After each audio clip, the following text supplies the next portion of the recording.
ánimo. Hay una buena noticia de que no va a haber ninguna exposición, nada más vamos a contestar preguntas. Entonces,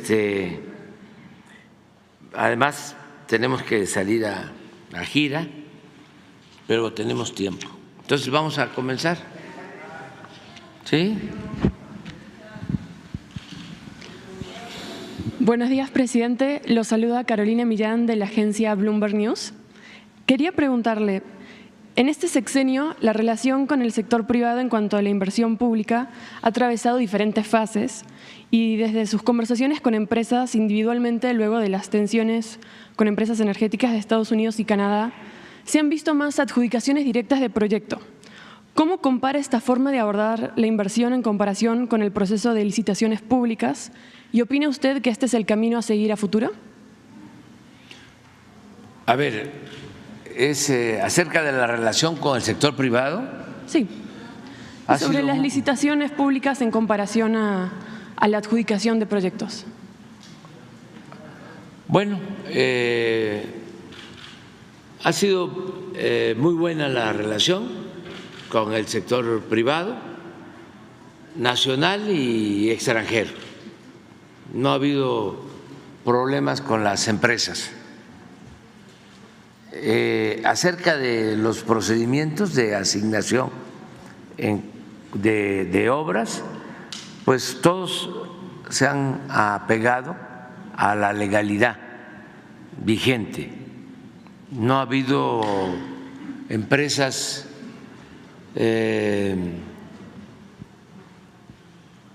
predilectas como era antes. Por ejemplo, en el gobierno de Calderón tenía como empresa predilecta a Repsol de España. Si ustedes hacen una revisión de contratos entregados a la empresa Repsol de España durante el sexenio de Calderón, van a ver que no solo fueron muchos, no se cumplió con la legalidad y abusaron. Es decir, hubo ventajas para esta empresa que afectaron las finanzas públicas del país. Luego, con el licenciado Peña, tenía otra empresa extranjera favorita, OHL.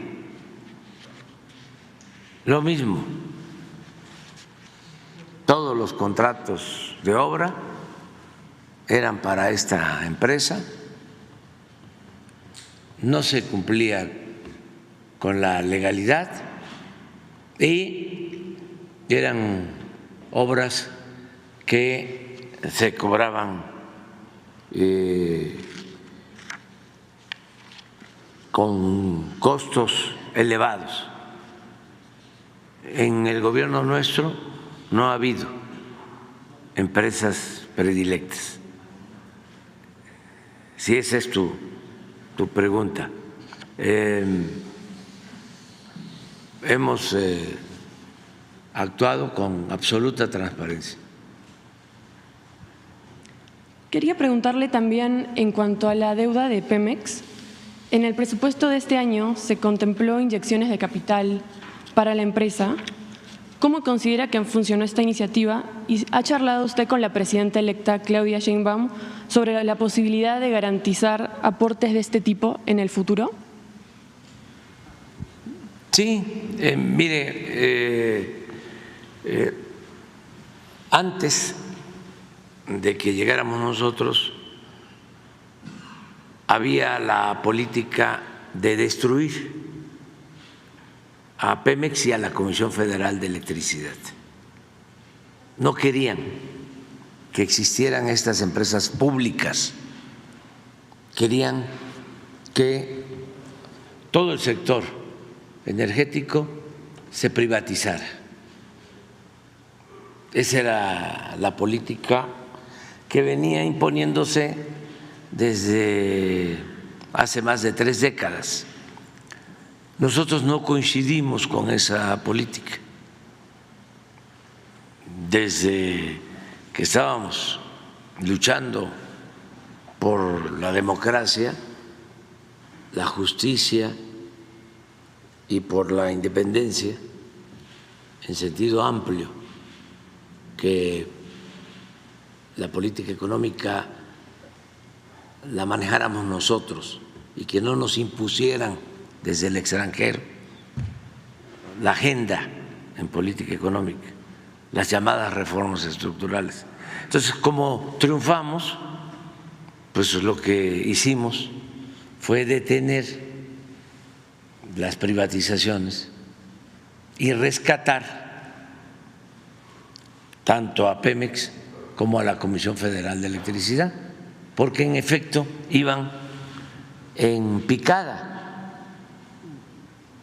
iban hacia la quiebra. Hay datos, ¿no?, muy claros de cómo Pemex producía 1.650.000 barriles diarios cuando llegamos, y ahora produce 1.800.000. O sea, logramos revertir la caída que se produjo durante 15 años consecutivos.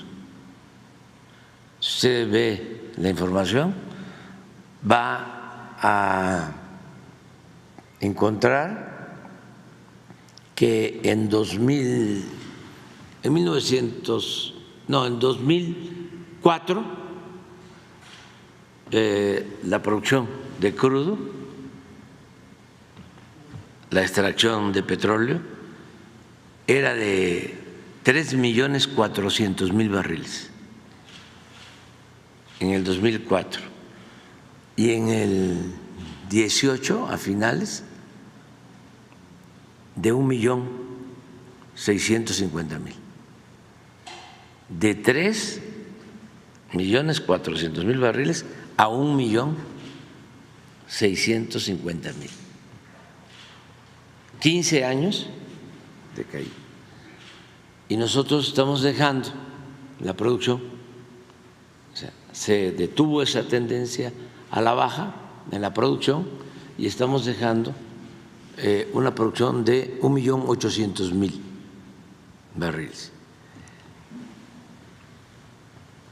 Y en vez de que aumentara la deuda de Pemex, se redujo.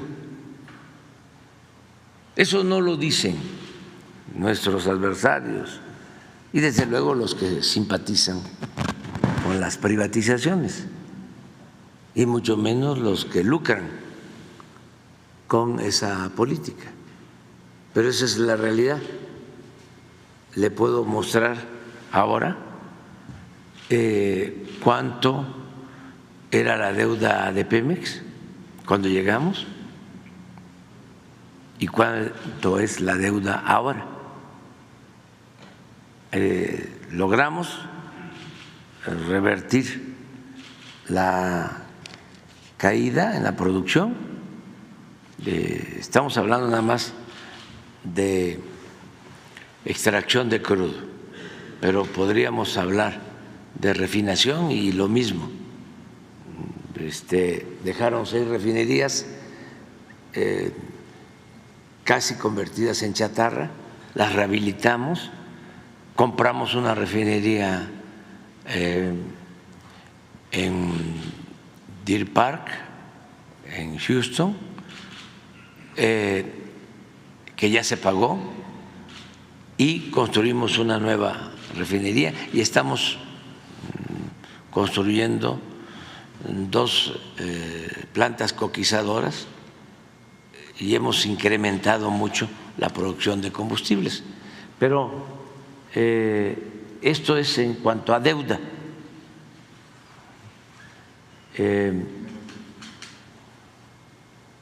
Se llegó en el 18 a 132,000 millones de dólares de deuda. Y la deuda en el 24 de Pemex es de 99,000.4 millones de dólares. Estamos hablando de una disminución de la deuda de Pemex en este sexenio de 32,9 mil millones de dólares. Esto no se conoce o no se dice. Y lo mismo podría comentarle sobre la Comisión Federal de Electricidad, que cuando llegamos estaba generando solo el 38% de la energía eléctrica que consumimos y ahora ya está generando el 52% y esperemos que para finales de año va a estar generando el 60%. Entonces, en vez de que se arruinaran estas dos empresas públicas, se logró el rescate de Pemex y de la Comisión Federal de Electricidad. Y hacia adelante estoy muy contento porque la presidenta electa pues coincide con los planteamientos nuestros de que estas empresas públicas son estratégicas y no podemos dejar solo al mercado o solo el manejo del sector energético al mercado, porque están de por medio los consumidores nacionales. Si hubiese continuado la privatización y quiebra Pemex y quiebra la Comisión Federal de Electricidad, el precio de la gasolina estaría a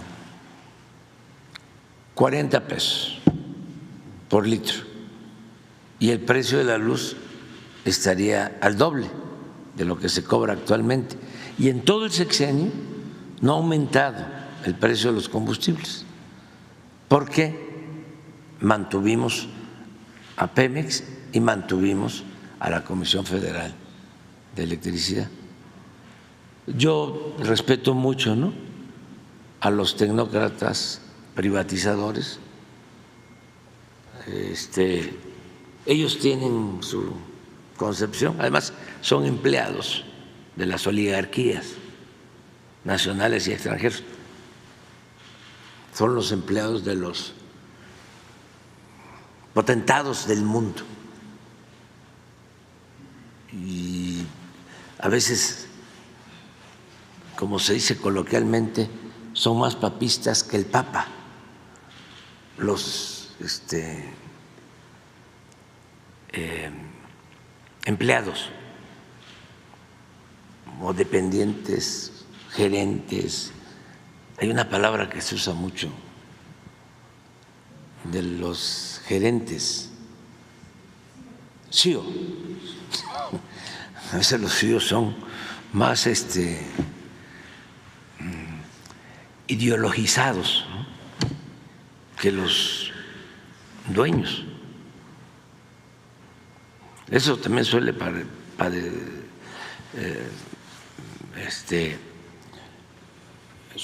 suele suceder aquí.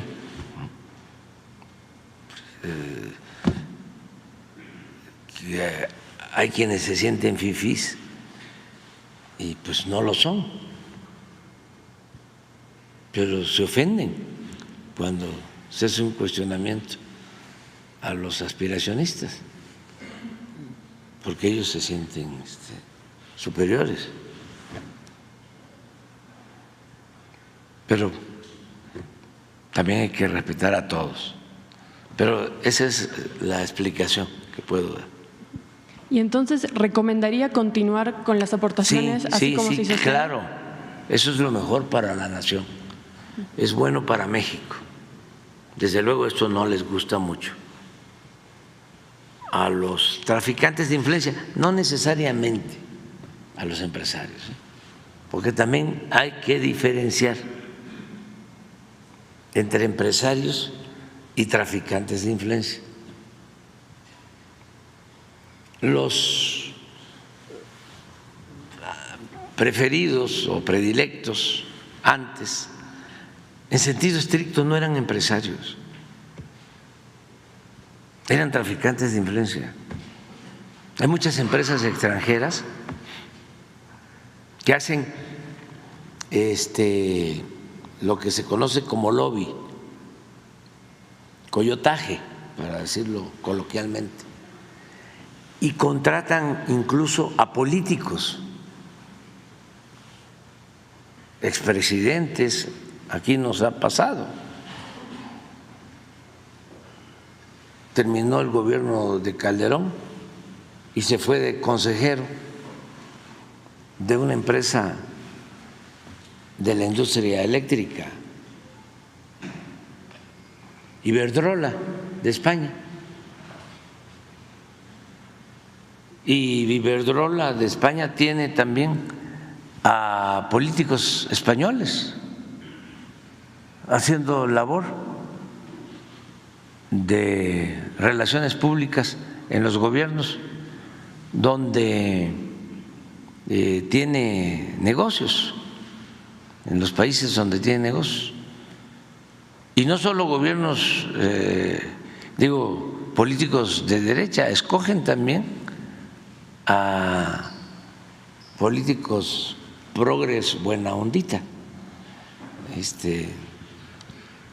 en España y en todos lados. Eso suele pasar. Zedillo entregó los ferrocarriles nacionales y se fue a trabajar de asesor a una de esas empresas que se beneficiaron con la privatización de los ferrocarriles. Así era antes. Entonces, ahora es distinto, antes como antes, ahora como ahora, y la presidenta electa pues conoce de nuestras diferencias con el modelo neoliberal, porque son dos proyectos distintos, contrapuestos, de nación.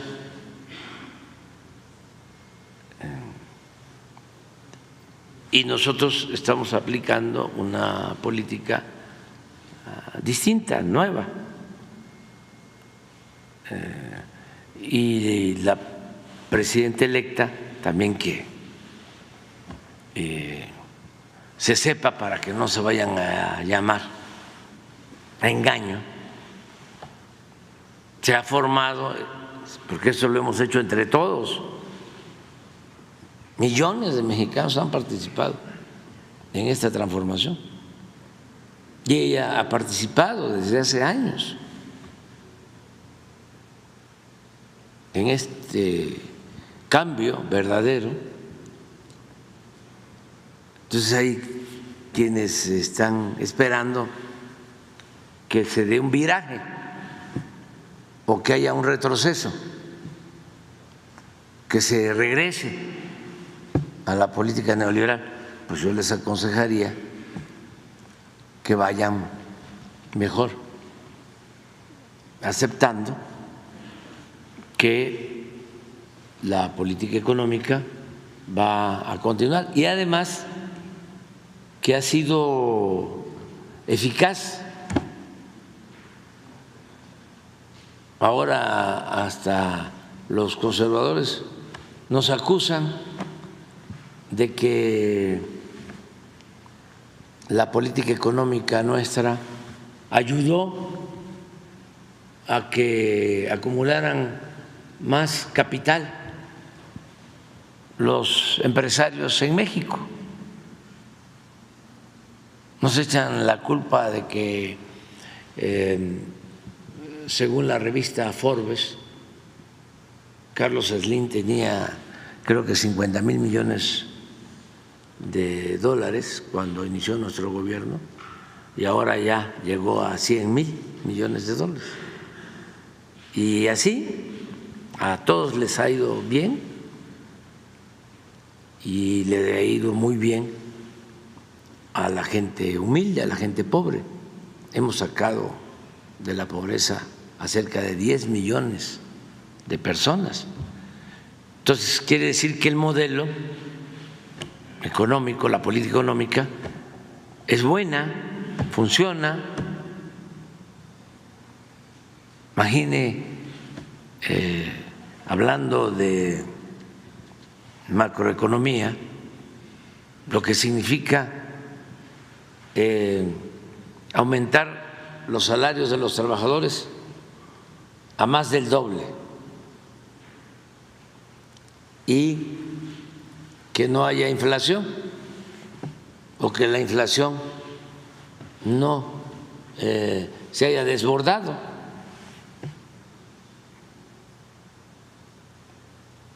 ¿Cómo se explica eso? Si los tecnócratas neoliberales decían que no se podían subir, aumentar los salarios porque se iba a desatar la inflación. Engañaban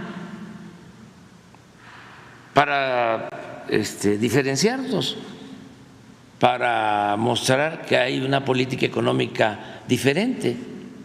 ¿Cómo explicar que México sea el país o el segundo país en el mundo con menos desempleo? ¿Cómo explicar que de todos los miembros de la OCDE, México sea el país en donde los niños son más felices? ¿Cómo explicar de que desde 1970, hace más de 50 años, hace más de medio siglo, no se había visto que el peso se fortaleciera en vez de devaluarse? Entonces, ojalá y sean más serios los economistas, los expertos en finanzas públicas, las agencias y los periódicos dedicados a las proyecciones económicas, y que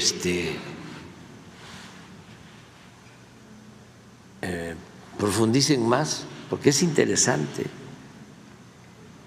Es el único país, México, en donde se está aplicando una política distinta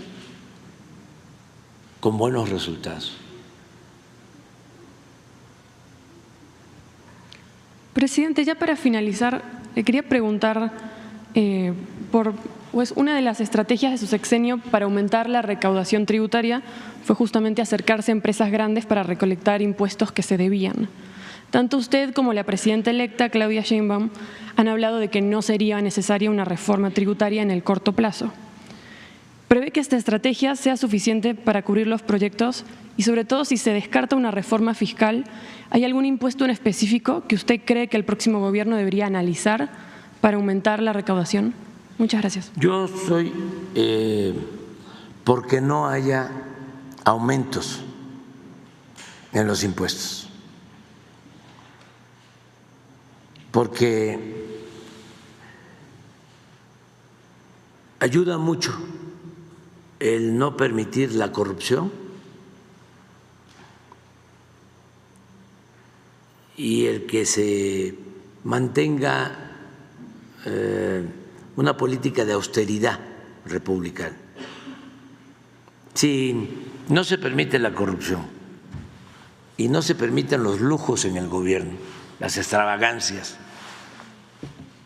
el gasto del presupuesto en salarios elevadísimos, en aviones, en cajas de ahorro especial, en privilegios para los altos funcionarios. Si hay ahorros, por no permitir la corrupción y por no permitir las extravagancias de los altos funcionarios públicos, no hace falta aumentar impuestos, no hace falta hacer ninguna reforma fiscal, solo que no se permita la evasión fiscal, que no haya privilegios, que no se condonen impuestos a los potentados, que todos sigamos contribuyendo y hay recursos suficientes, o sea, los ingresos alcanzan. Le voy a mostrar una gráfica de cómo hemos aumentado la recaudación sin necesidad de cobrar más impuestos o crear nuevos impuestos.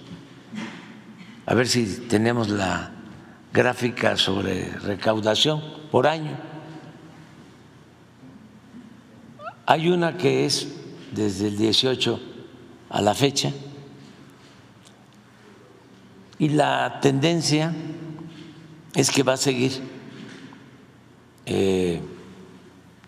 habiendo buena recaudación.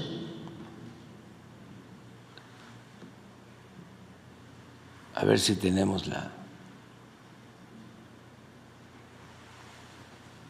tabla.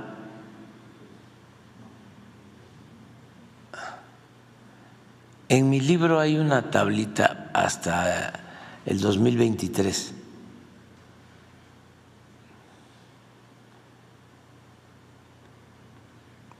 Y vamos a poner también la recaudación hasta ayer.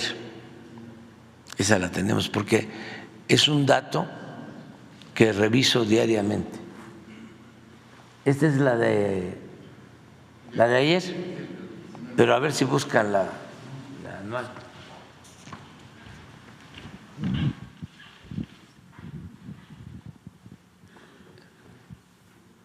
Esto es hasta ayer.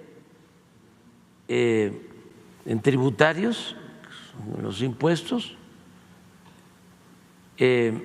o contribuciones, el año pasado, a esta fecha, 19 de septiembre, la recaudación era de 3.300.000.000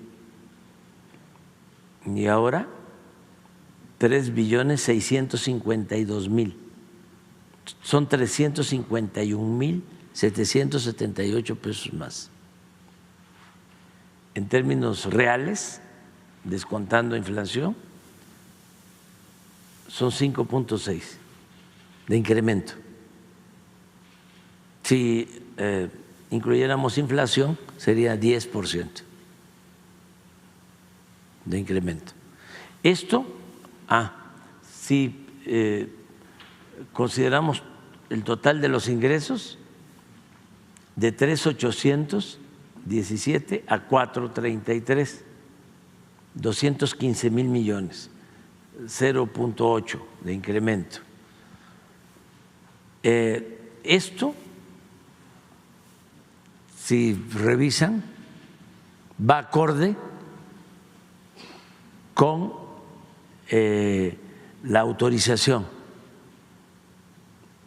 del Congreso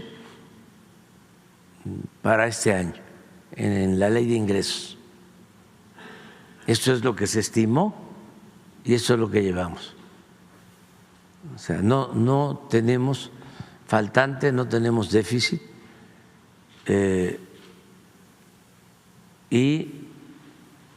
Ahora a ver si vemos cómo vamos. Aquí está. Esto es lo que se recaudó en el 18, 2 billones, ya en el 19, 2.200.000, en el 20, 2.262.000. Aquí es donde nos afectó la pandemia y nos hablaban de que no íbamos a recaudar, decían los que querían que declaráramos una tregua en el pago de impuestos a los grandes contribuyentes. Y es la anécdota esa que les he comentado, que el presidente del Consejo Coordinador Empresarial me dijo que si no aceptaba la tregua, de todas maneras no íbamos a recaudar nada por la crisis. Y fíjense que sí. Ya este es 21, ya empezamos a mejorar. Aquí ya mejor. 23, mucho mejor. Y esto es lo que va hasta el 24. O la proyección.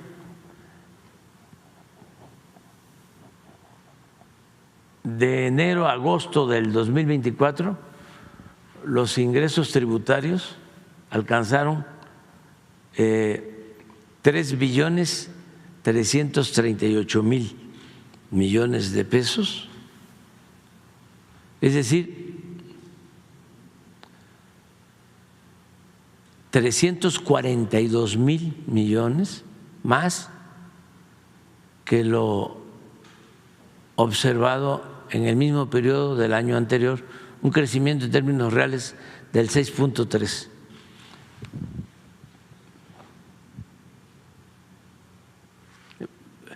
Realmente lo muy importante, significativo, fue 19-20 por la pandemia.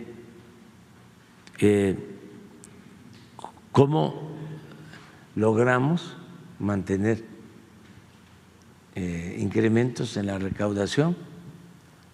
Nos ayudó mucho el que se reformó el artículo 28 de la Constitución y se cancelaron las condonaciones de impuestos, los privilegios que tenían unos cuantos. Entonces, por eso consideramos que no es necesaria una reforma fiscal, no hace falta aumentar impuestos. Y esta es una recomendación a todos los gobiernos. Antes de que piensen en aumentar impuestos, porque cuando hablan de reforma fiscal hay que leerlo como aumento de impuestos. Ya, es un eufemismo hablar de reforma fiscal, siempre es aumento de impuestos.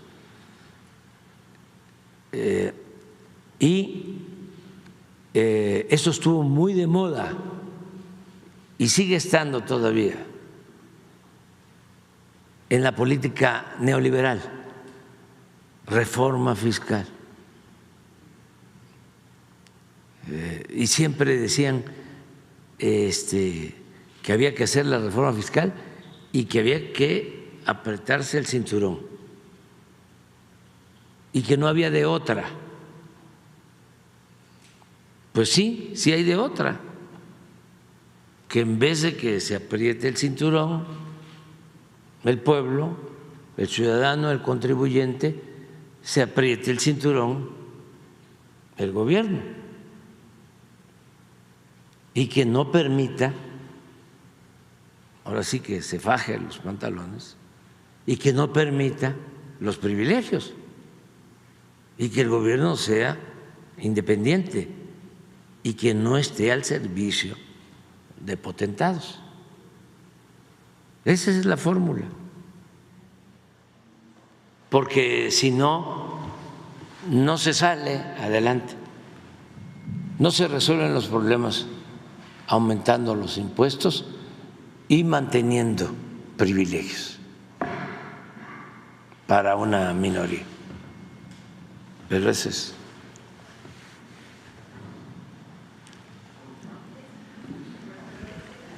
Tani, como presidente, causerenio a pie de página, de gato anda yuna, anda namacuanda naño coyo. Buenos días, señor presidente, causerenio de pie de página. Le voy a hacer una pregunta sobre la reforma constitucional en materia de los pueblos y comunidades indígenas. ¿Por qué se tardó tanto la discusión de esta reforma en el Congreso para que después todos los diputados se pusieran de acuerdo y lo votaran por unanimidad?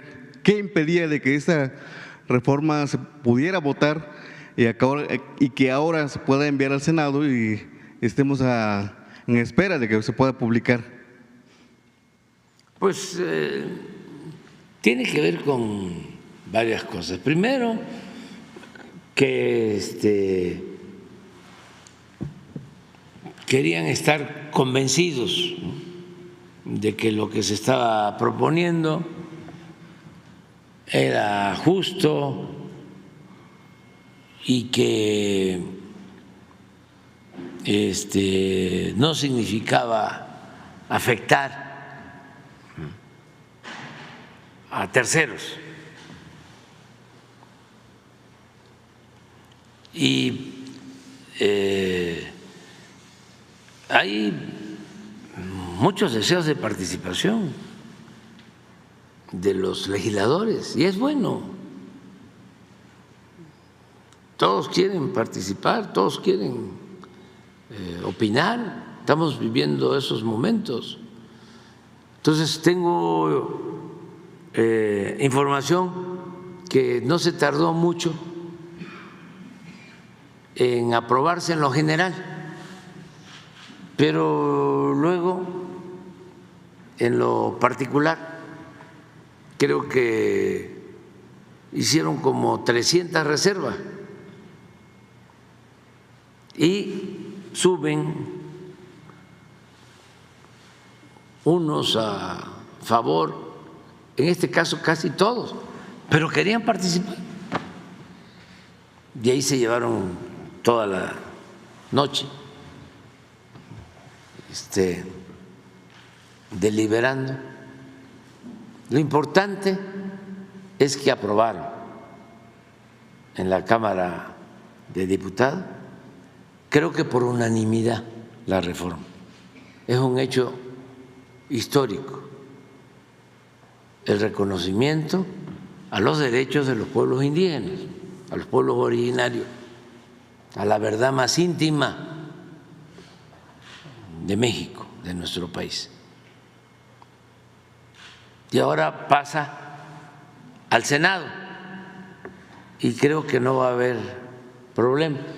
Se va a discutir y en su caso aprobar la semana que viene, el martes. Y luego pasa a los estados. Y luego va a las legislaturas locales. Pero le veo buen camino, como se dice aquí en el Valle de México, cuando le desea a uno que le vaya bien a alguien, la expresión es buen camino. Entonces, lleva buen camino esa reforma a la Constitución. ¿Qué le falta en esa agenda para la nueva presidenta en materia de pueblos y comunidades indígenas y afromexicanos? La aplicación de la Constitución, de la reforma constitucional, porque si no se aplica, se convierte en letra muerta lo que está en la Constitución. Ahora lo que hay que procurar es de que se respete lo que establece la Constitución, por ejemplo, que cuando se vaya a hacer una obra se consulte a las comunidades, que los pueblos indígenas puedan recibir recursos de manera directa para sus obras, porque eso no es posible ahora y la reforma ya lo contempla.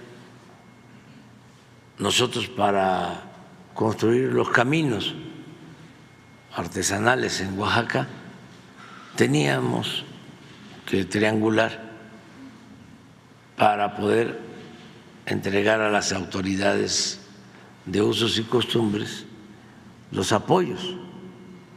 Ahora va a ser directo.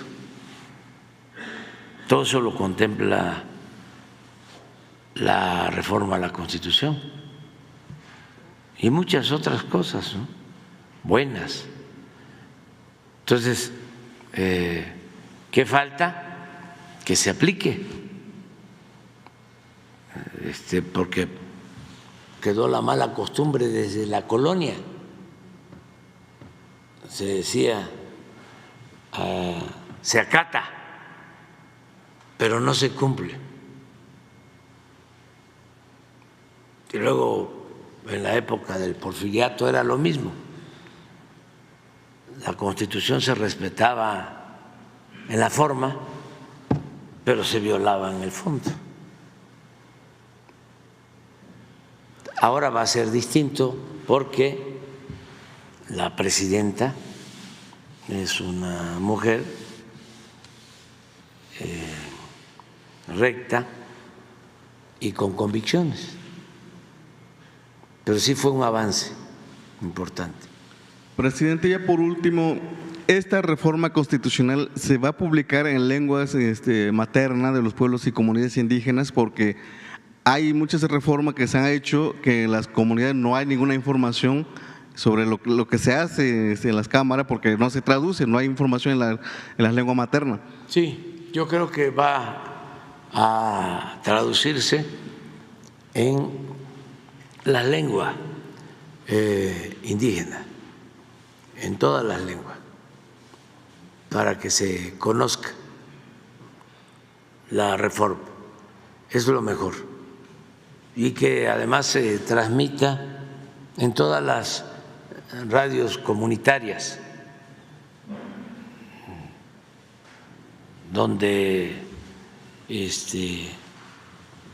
se hablan las lenguas, que eso es otra cosa que debemos de cuidar, que no se pierdan las lenguas originarias,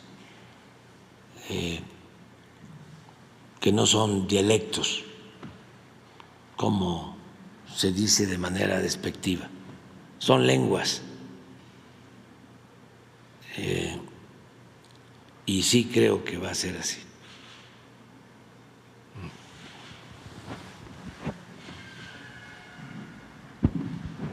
¿Qué tal, presidente? Carlos Guzmán, de 4 Media Telecomunicaciones, Veracruz. Que nos comente su parecer. Ya se aprobó lo que es la reforma, hablando de reformas legislativas, la de la Guardia Nacional, pues en la madrugada. Sin embargo, pues sí se tardaron bastantito en el tema de los particulares. Que nos comente de inicio este tema y también algunos otros 2 temas que le quiero plantear, por favor. Bueno, yo estoy muy contento y además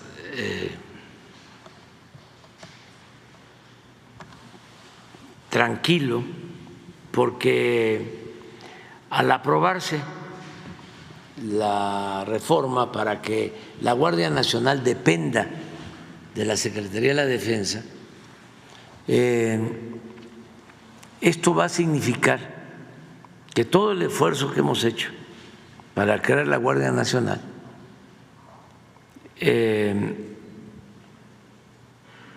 que ha significado en 5 años crear una institución que ya tiene el respaldo de la mayoría del pueblo, que todo este esfuerzo no se eche por la borda con el paso del tiempo, que esto no se destruya,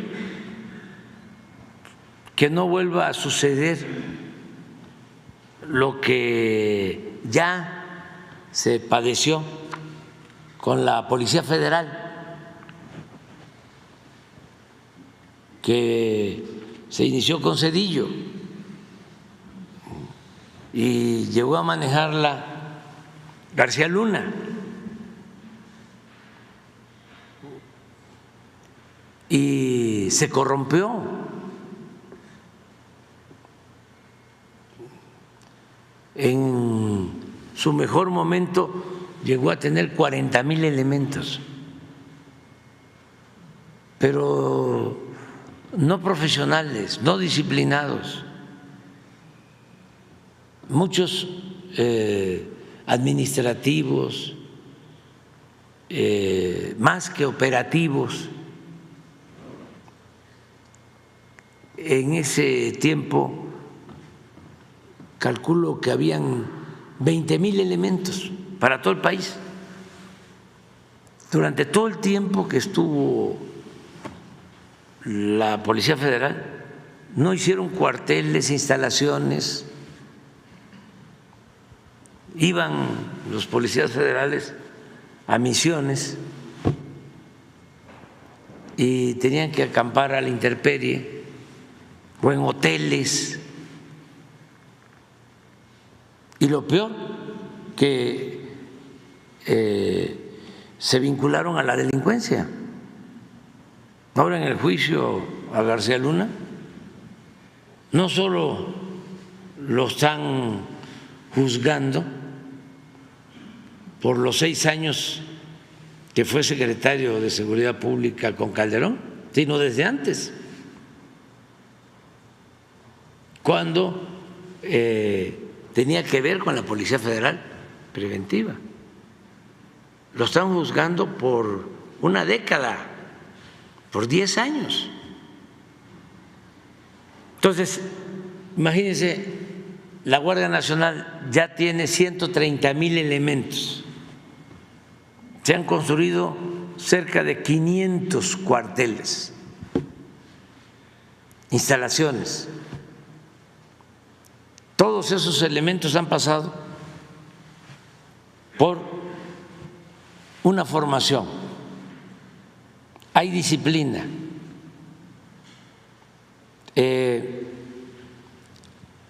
Han estado los integrantes de la Guardia Nacional bajo el mando de oficiales de la Secretaría de la Defensa. No hemos tenido problemas de abusos de autoridad, de violación de derechos humanos, de masacres cometidas por la Guardia Nacional. La gente aprueba el desempeño de la Guardia Nacional. En 5 años, o sea, crear una institución. No teníamos una institución así para garantizar la seguridad pública y que se quede como la Policía Federal, dependiendo de Gobernación, dependiendo de la Secretaría de Seguridad Pública, pues es un riesgo.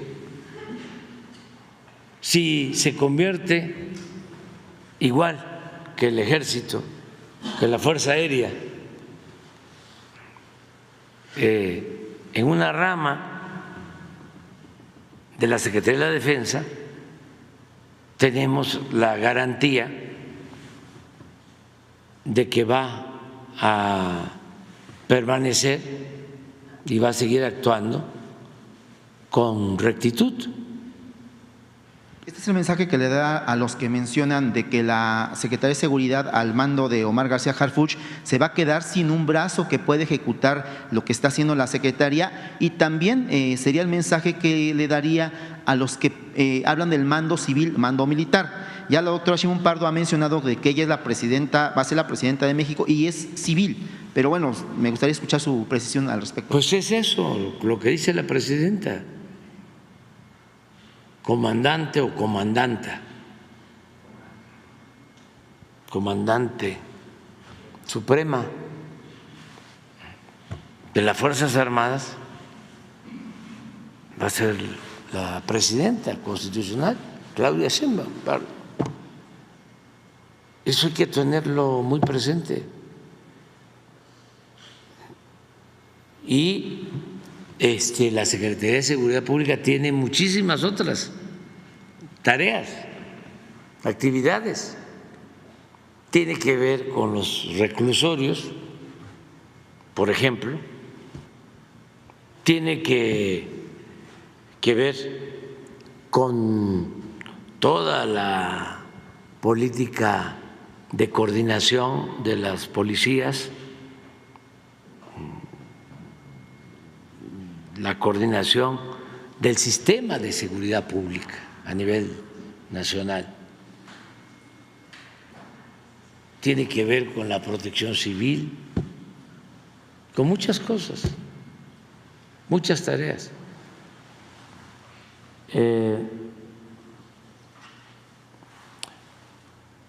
La última encuesta del INEGI, creo que la dieron a conocer ayer, sobre la opinión que tiene el pueblo de las autoridades de seguridad. A ver si la damos a conocer. Porque una cosa es lo que opinan los de la llamada clase política,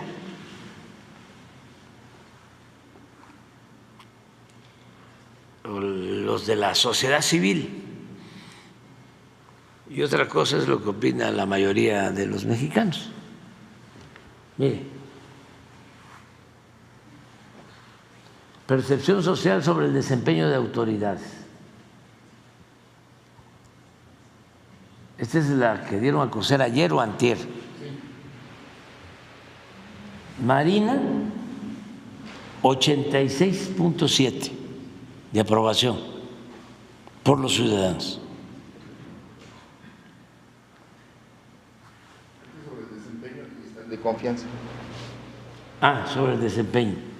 Ejército, 84.3. Guardia Nacional, 77.2. Fiscalía General de la República, 61.9. Policía Ministerial, 60.8. Jueces, 60.7. Policía Estatal, 57.3. Ministerios Públicos, 56.4. Policía Municipal, 51.6.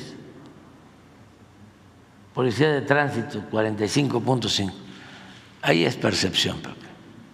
Ya se nos quedó eso de que los mordelones son los de tránsito. Pues no, los mordelones son los machuchones.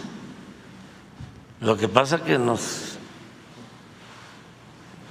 habían lavado el cerebro. Esta es de confianza, mira. Sí.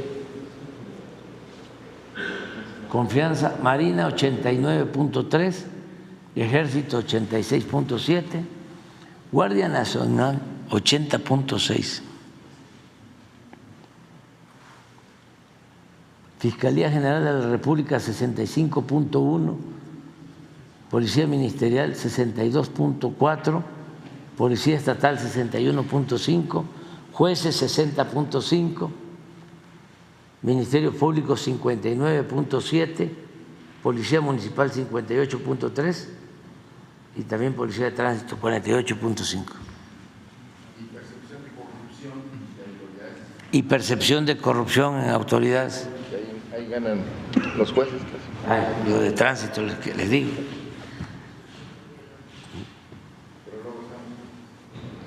Y los jueces, segundo lugar. Policía de Tránsito, 72.2.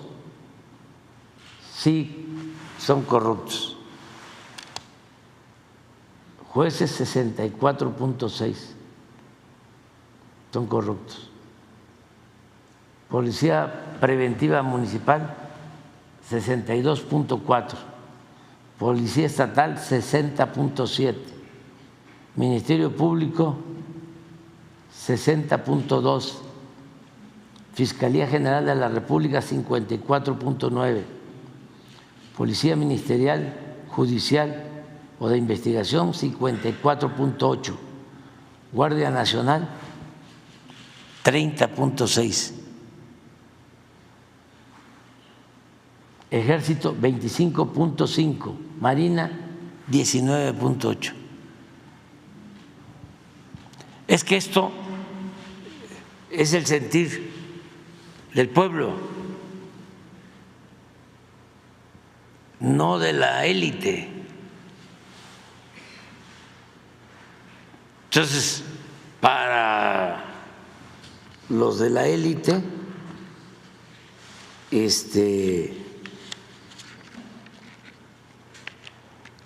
la Guardia Nacional es militarizar. Eso en el flanco izquierdo. Y la élite conservadora,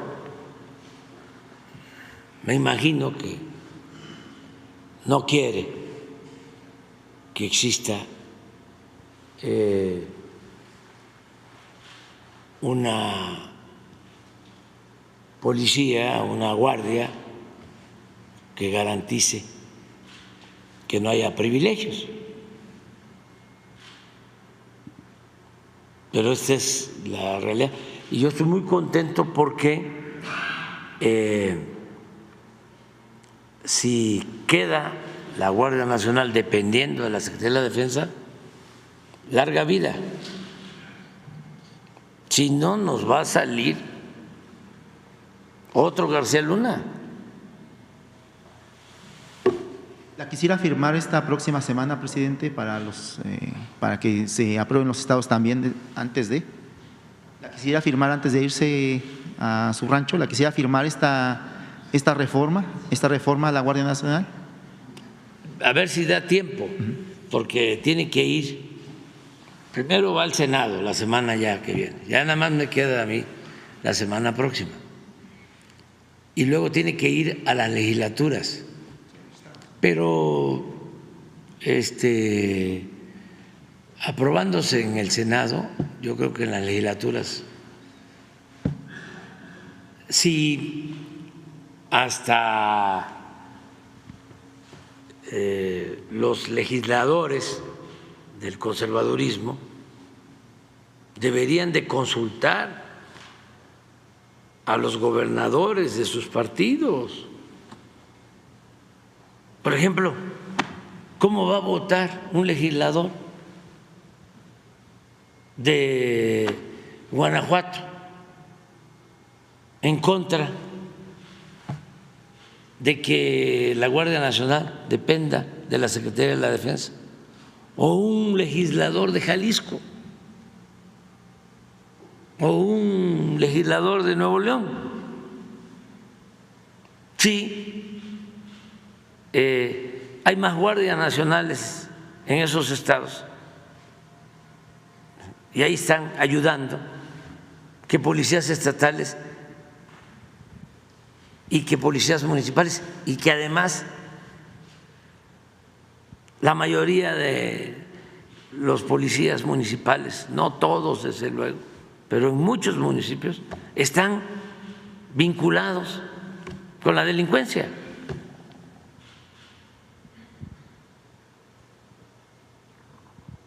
O sea, y solo por cuestiones politiqueras van a decir, no voto por eso. Por eso yo creo que muchos legisladores, independientemente de las diferencias políticas o ideológicas, van a actuar de manera consecuente. Ya hay como en la mitad de los estados en donde son más los elementos de la Guardia Nacional que policías estatales y municipales. Y mi recomendación a las autoridades locales, gobiernos estatales, municipales, que se apoye más o que se le dé más participación a la Guardia Nacional. Hay una razón. Los policías municipales viven ahí están sus familiares, están más expuestos. Es muy difícil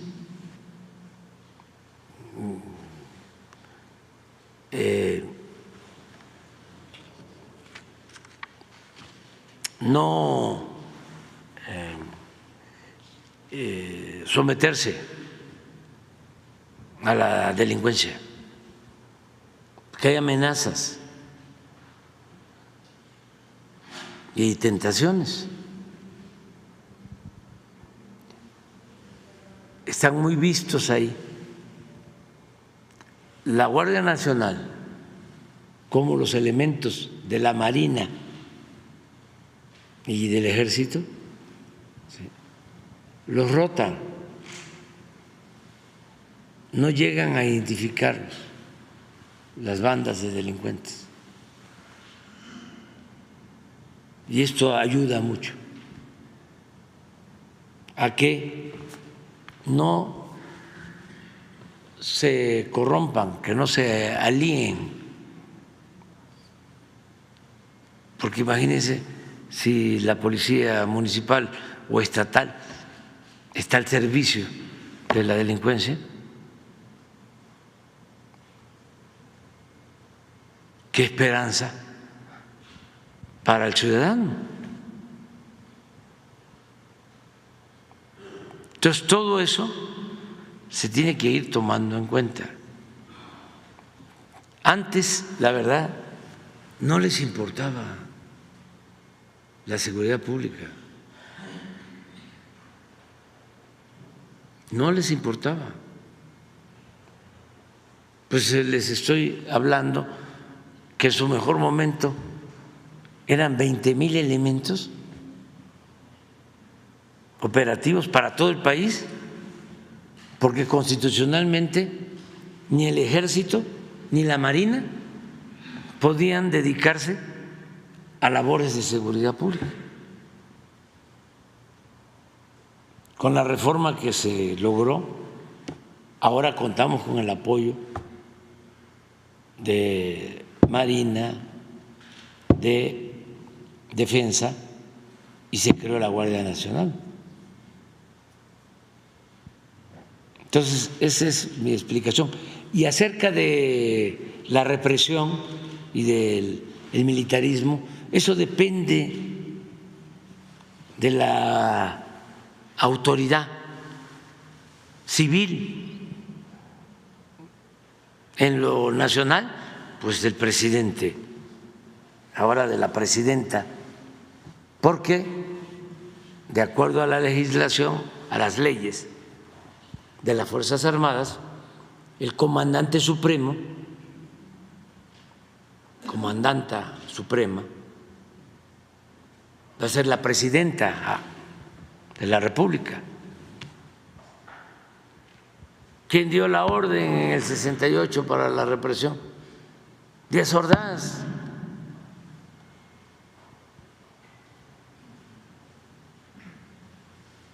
Y así es todo. ¿Quién daba la orden para que se masacrara a personas cuando se desató la guerra contra el narcotráfico? Pues el presidente Calderón. No fue él, pues, vestido de militar, a dar la orden allá en Apatzingán, entrando su gobierno. En este gobierno no ha habido desapariciones,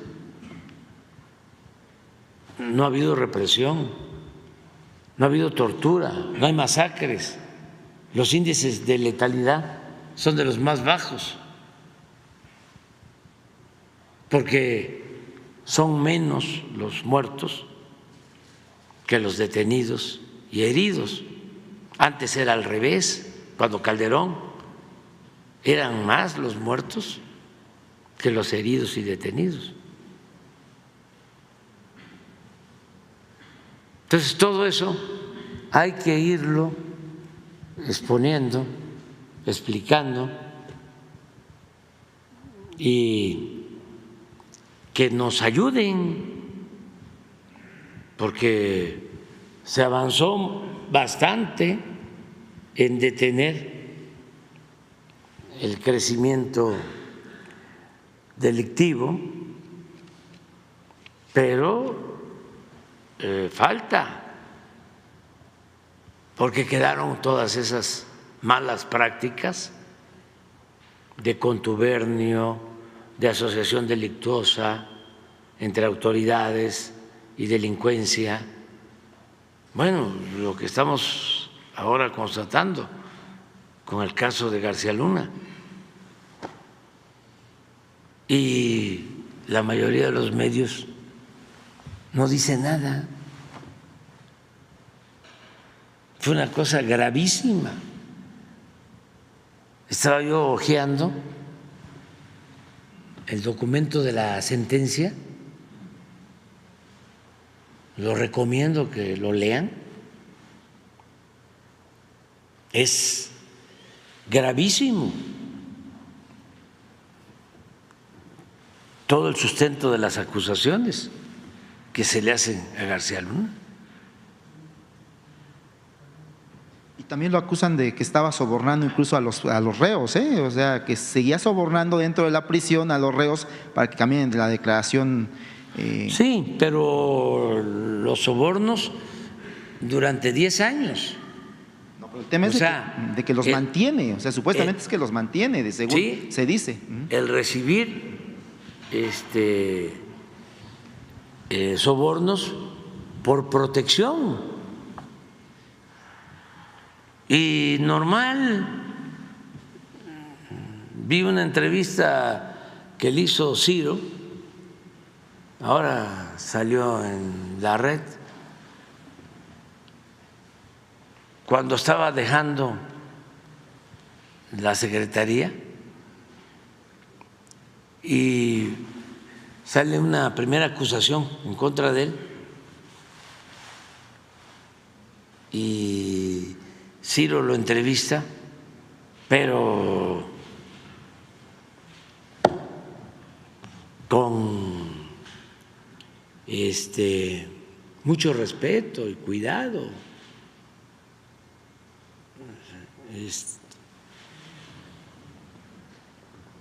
Y lo que me llama la atención, bueno, le da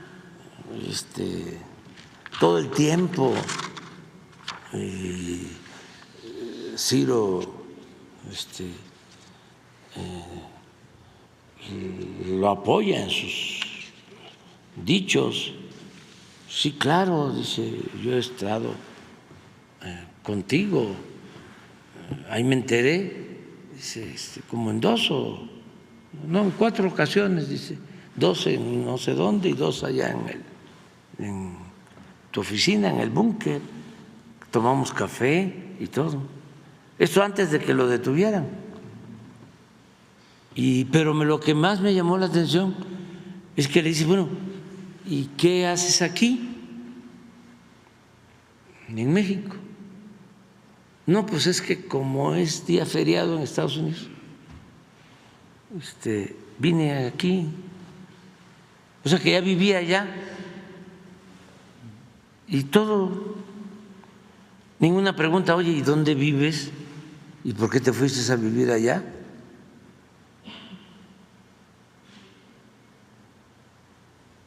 ¿Y cómo le haces, pues? Porque no es cualquier cosa, ¿no? Tener departamentos allá y ahora sí que ¿quién pompó? Pero nada de preguntas sobre eso, todo normal. Se pueden ir a vivir a Miami o a Madrid, que está de moda, y no pasa nada.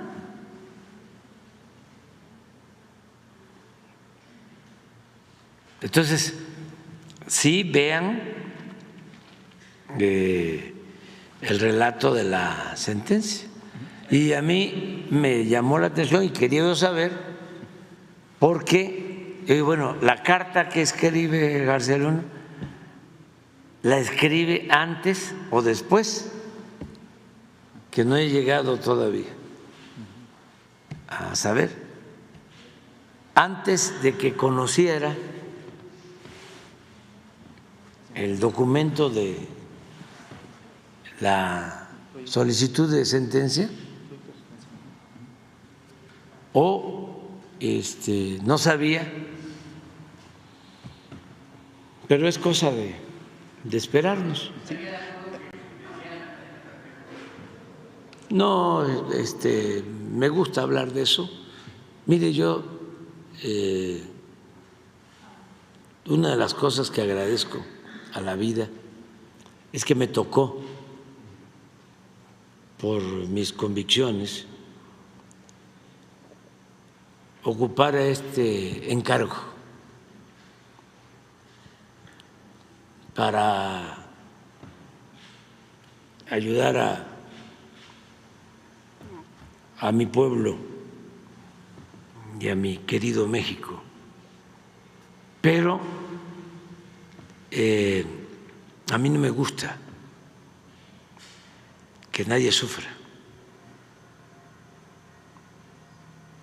No le deseo mal a nadie. Por eso puedo decir gracias a la vida. Ya me falta muy poco y ya estoy cumpliendo mi misión. Logré algo que era antes muy difícil. Una vez le preguntaron al maestro Pani, que era muy cercano a Obregón, que por qué no buscaba ser presidente si era muy amigo de Obregón. Y contestó Pani, es que yo no podría mandar a matar a nadie.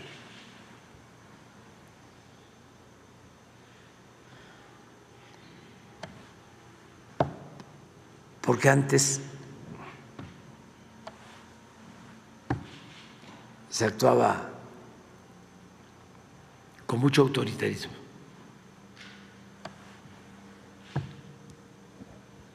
Entonces, yo no quiero que nadie sufra,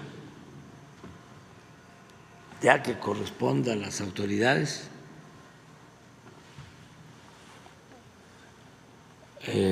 dictar sentencia y que cada quien asuma su responsabilidad y sobre todo el que se tenga en cuenta que hay que estar bien con uno mismo, con nuestro tribunal, que es la conciencia.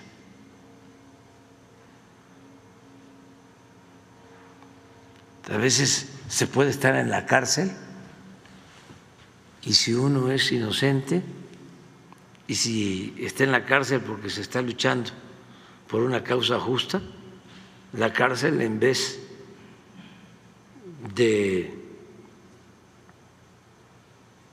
convertirse en prisión, es un lugar que dignifica y además protege. Aquí hemos hablado de cómo dirigentes sociales, opositores, en la época de mayor autoritarismo, fueron a la cárcel y se salvaron porque estuvieron unos años en la cárcel y salieron. Pasó el vendaval autoritario y pudieron vivir y no los asesinaron. Hubieron dirigentes que no fueron a la cárcel y los asesinaron.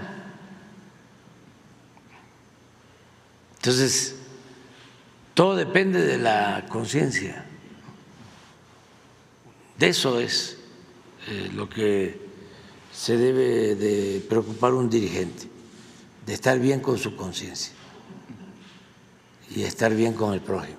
Oiga, presidente, rápidamente dos cuestiones. La primera, no sé qué le haya comentado su consejería jurídica respecto a esta admisión que hizo el día de ayer la ministra Norma Piña de este recurso de controversia para buscar tirar la reforma judicial promovida por jueces, ministros y magistrados, que se estipuló como de urgente resolución.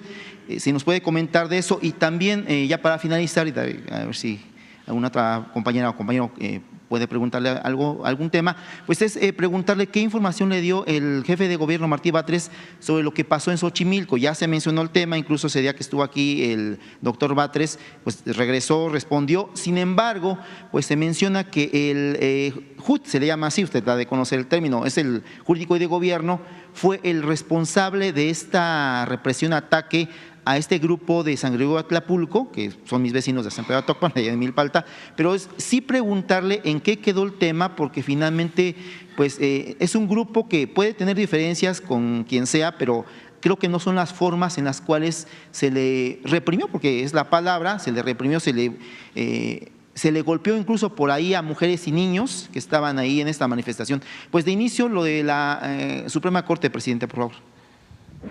Bueno, eso corresponde pues a la Consejería Jurídica y al Poder Legislativo. Ya se ha hablado bastante de que no hay fundamento legal para detener una reforma constitucional, porque es facultad exclusiva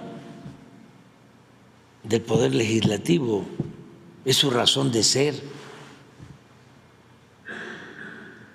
Si se cumplen todos los procedimientos que establece la misma Constitución, las leyes,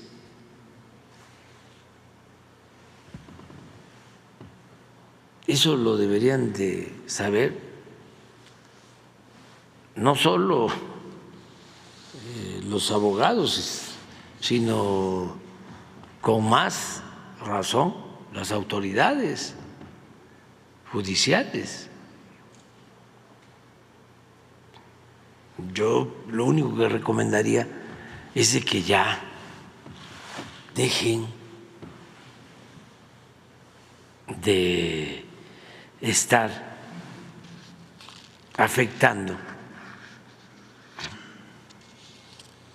al Poder Judicial, que lo siguen deteriorando, porque pues eso mismo es lo que termina de convencer a los que tenían duda. Ese comportamiento completamente arbitrario, sin fundamento legal. ¿Cómo actúan para defender privilegios sin tomar en cuenta la Constitución, sin tomar en cuenta las leyes, extralimitándose o buscando extralimitarse en algo que no les corresponde?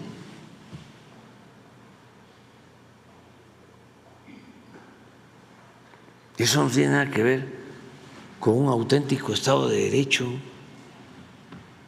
Eso es reafirmar el que querían la permanencia de un Estado de chueco.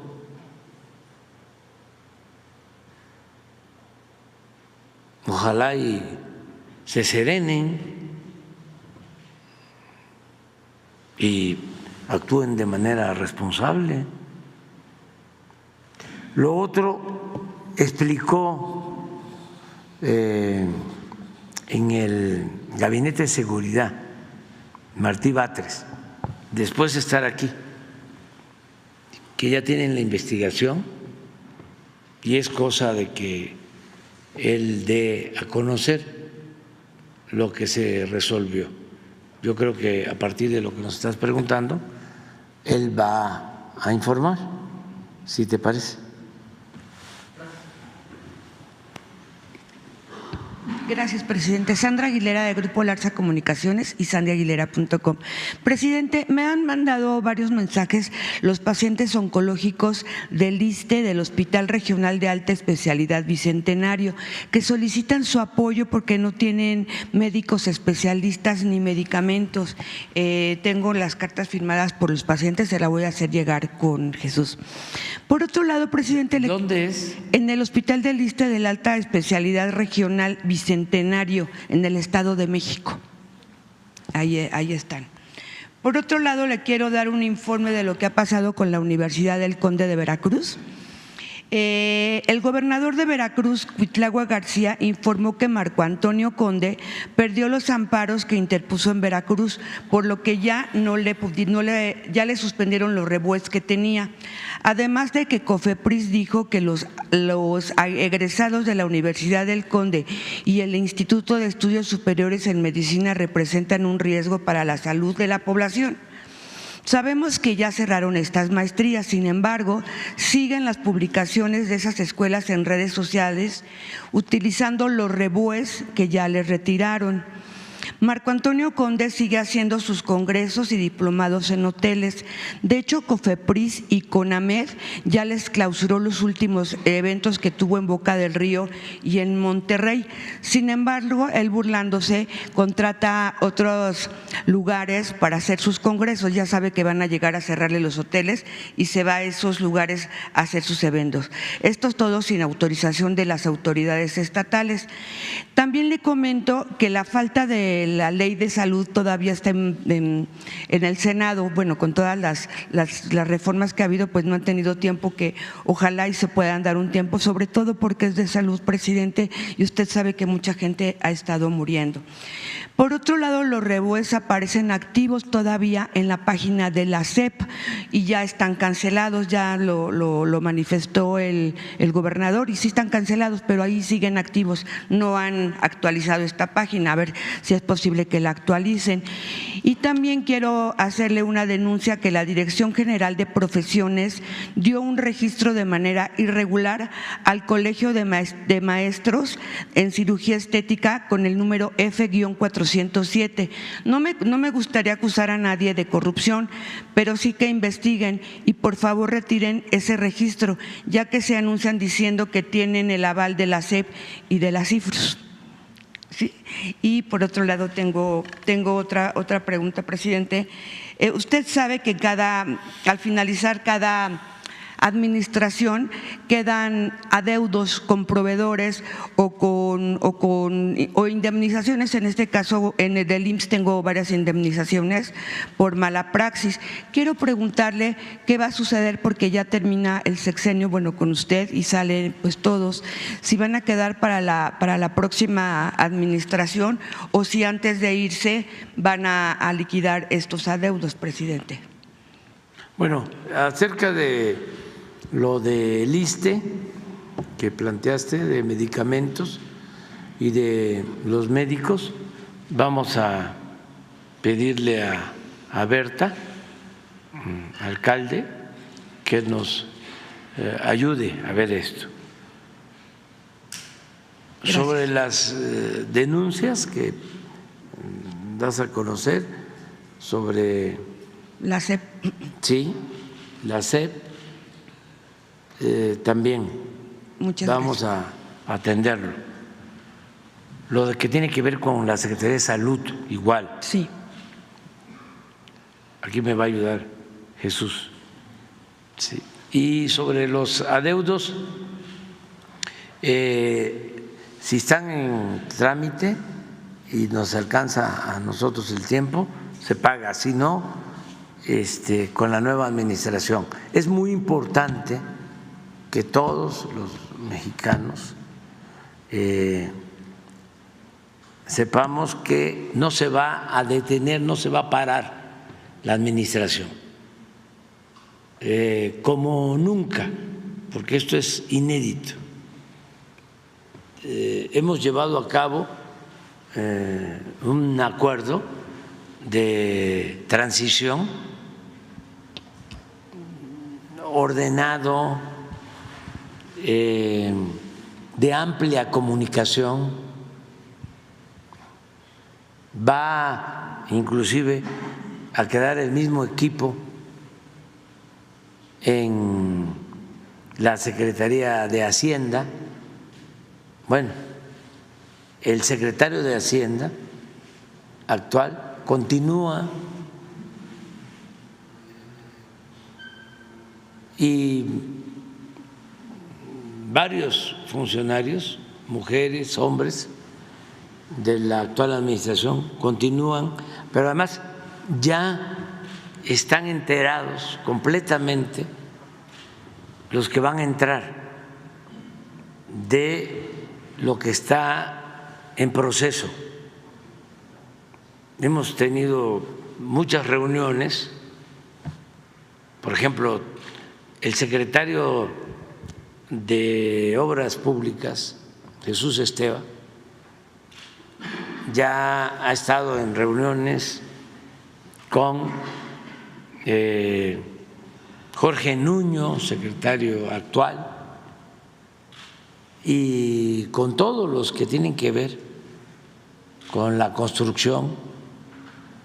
Ya Jesús Esteva está completamente enterado, ya él está conduciendo lo de la terminación del tren Toluca, Ciudad de México, está completamente enterado de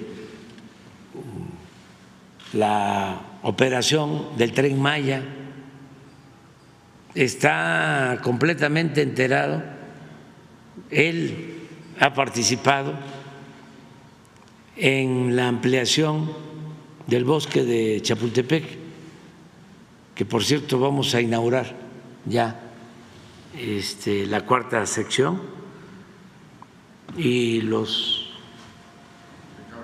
cablebús. ¿Cuándo, presidente? El martes. ¿Se va a subir? Sí, y me dicen que es una belleza, algo excepcional,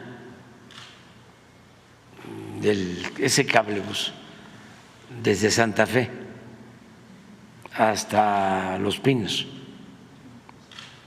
Pero es la rehabilitación de 800 hectáreas, es el parque más importante del mundo. Va a estar la Cineteca,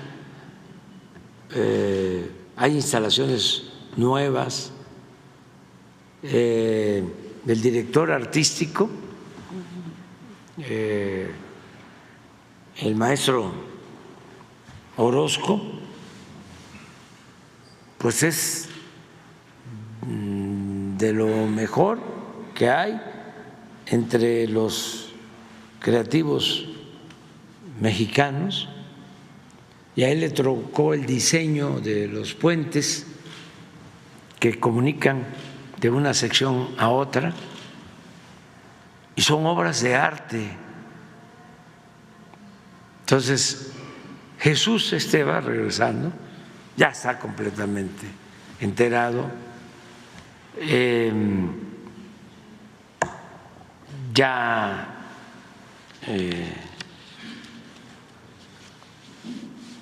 todos los secretarios, ¿no?, han estado en comunicación permanente. Bueno, hoy vamos de nuevo con la presidenta, juntos vamos a estar en Cancún, en Chichén Itzá, en Mérida. Vamos a recorrer ese tramo con un nuevo tren. Es un tren ya que tiene dormitorios, que tiene restaurante, y esa vía ya permite un desplazamiento de 130, 140 kilómetros por hora. ¿Cuántos kilómetros por hora? Por ejemplo, si uno se sube en Palenque, en el tren, diario hay corridas del tren. Se sube uno en Palenque y baja uno en Cancún, son 10 horas. Y estamos hablando de 920, 940 kilómetros. Y se hace 10 horas porque va parando ya en estaciones. Pero si uno se va en un autobús de Palenque hoy a Cancún, son 14 horas. Lo que se hace en tren en 10, se hace en autobús 14 horas. Pero no solo es eso, es que no es lo mismo de ir en el autobús o manejando por la tensión que ir en el tren. ¿Cuántos kilómetros por hora va, presidente, el tren? Llega a 140, 150, tiene capacidad para 160 kilómetros por hora. Gracias. Eso va a ir dependiendo de el mejoramiento de las vías, la automatización de las vías. Es un proceso. Entonces vamos ahora a recorrer de Cancún a Mérida, pasando por Chichén, y mañana vamos a supervisar caminos, vamos a supervisar con la presidenta el camino de Oaxaca al Istmo, y vamos a estar en Guelatao, en el camino de Benito, y vamos a entregar más de 200 certificados de caminos que se construyeron con las manos de mujeres y hombres de los pueblos de Oaxaca, caminos artesanales. En suma, son como 2.500 kilómetros construidos por la gente, con concreto, piedras, adornos. Son caminos bellísimos, hechos por las mismas comunidades. Nosotros lo que hicimos nada más fue apoyarlos con el presupuesto, ellos manejaron su presupuesto, ni un acto de corrupción,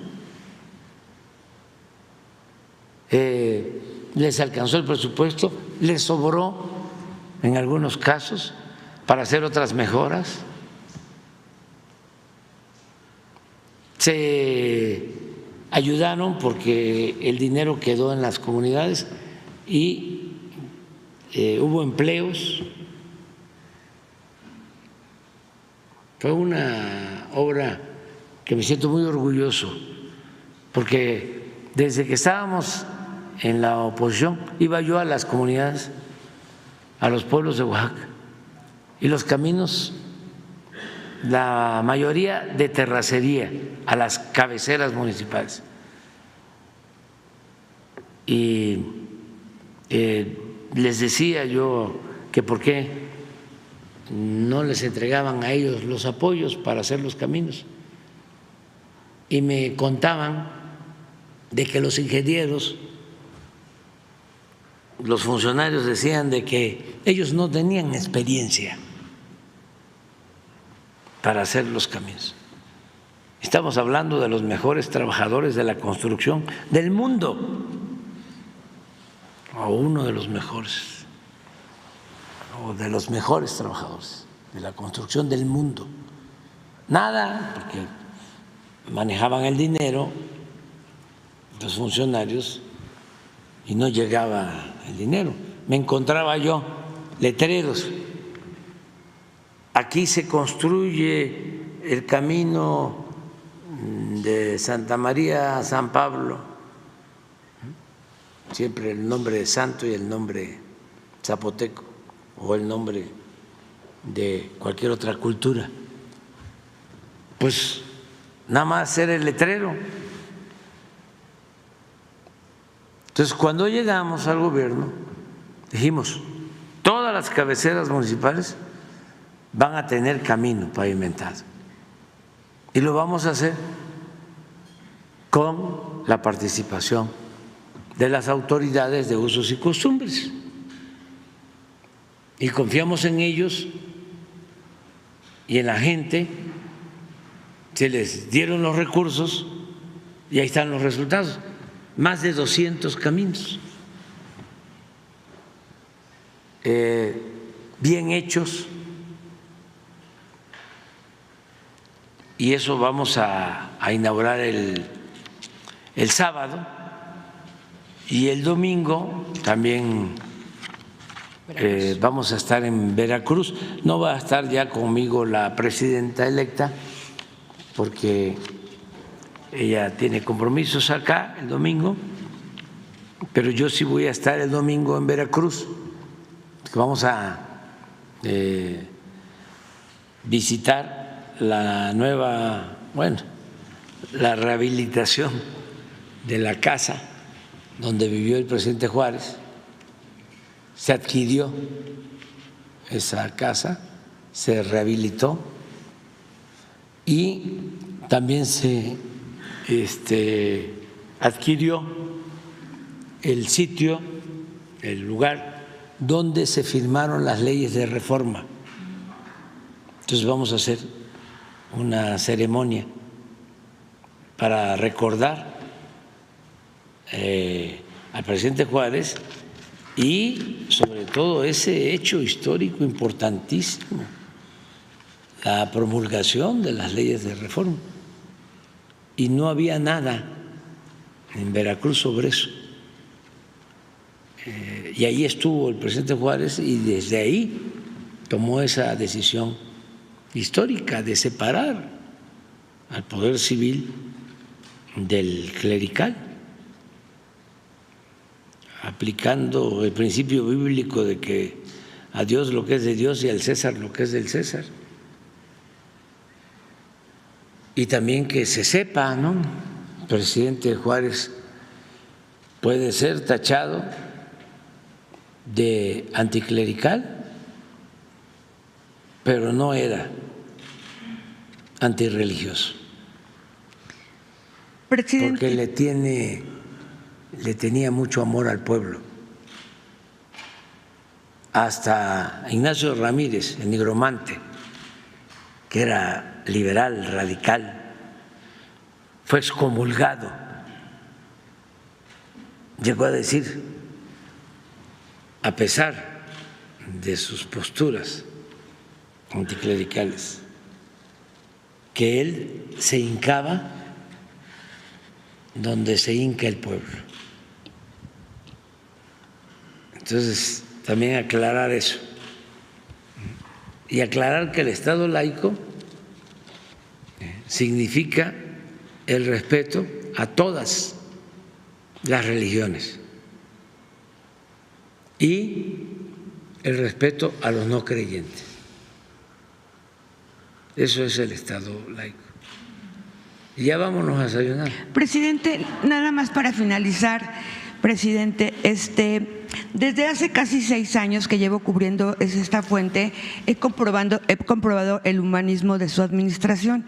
Desde mi trinchera he luchado contra diferentes intereses que dañan el tejido social, la seguridad patrimonial y salud de los mexicanos. En el curso de una de mis investigaciones me convertí en víctima de una privación de la libertad, siendo sometida a un intento de asesinato y a un terrible cautiverio. Este incidente, aunque doloroso y aterrador, solo incrementó mi espíritu de lucha y me fortaleció aún más. Gracias de todo corazón por su intervención, ya que hizo que mis agresores me fueran a abandonar al IMSS de Lomas Verdes, donde me salvaron la vida.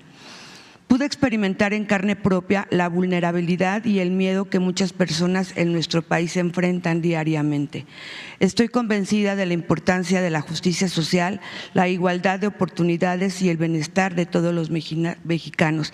Gracias, presidente, por darme el respaldo y poder solucionar y ayudar a los demás. Es momento de que ese hombre que parece corredor keniano disfrute de la tranquilidad y del camino que ha forjado. Gracias, gracias, gracias. Sí.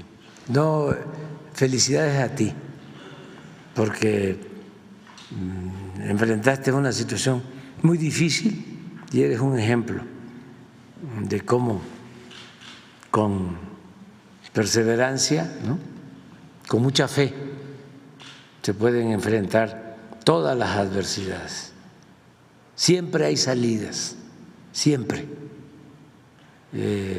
No hay que darse por vencidos. Y muchas felicidades a ti. Y vámonos a desayunar.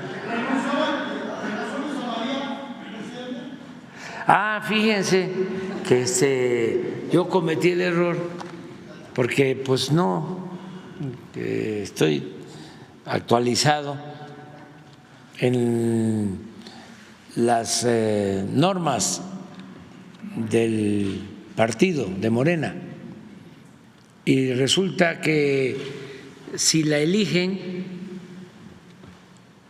ella va a entrar a ocupar su sitio como dirigente hasta el 1 de octubre y no tiene problema legal para que termine.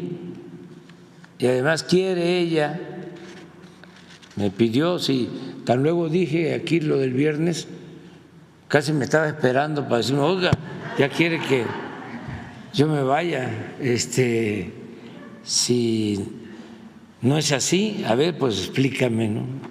Y ya me explicó y yo pues la estimo mucho, la agradezco mucho y claro que si no tiene problema legal y en el caso de que la elijan para dirigente o para cualquier cargo en Morena, ella me decía que entraría formalmente hasta el día 1 de octubre. O sea que va a quedarse hasta que concluya el gobierno. Qué bien que me preguntaste eso, porque sí, es que yo me equivoqué aquí. Pensé de que como iban a ser candidatos, tenían que dejar el cargo, pero no.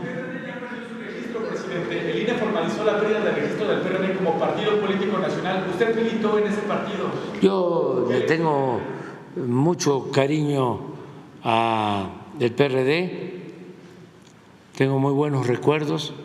Fui fundador junto con muchos otros, mujeres, hombres, de ese partido.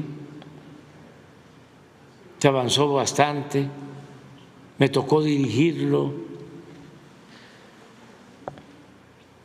Me siento muy orgulloso que cuando dirigí ese partido, además de que se avanzó mucho, logramos un propósito, el romper el bipartidismo que quería Salinas, de PRI-PAN, la llamada alternancia, que era gatopardismo, eso que consiste en que las cosas en apariencia cambian para seguir igual. Y así querían llevársela, engañando, cambiando nada más de siglas, de colores, ni siquiera de personajes. Porque cuando ganó el PAN la primera vez la presidencia, y la única, porque después no ganó, se robaron la presidencia, pero la primera vez su secretario de Hacienda de Fox fue subsecretario de Hacienda de Salinas, y todos fue lo mismo, no hubo ningún cambio. Entonces, cuando estuvimos en el PRD, en una elección intermedia, desplazamos al PAN como segunda fuerza y logramos muchas cosas, y se demostró que había otra opción, otra alternativa, otro camino, otra vía.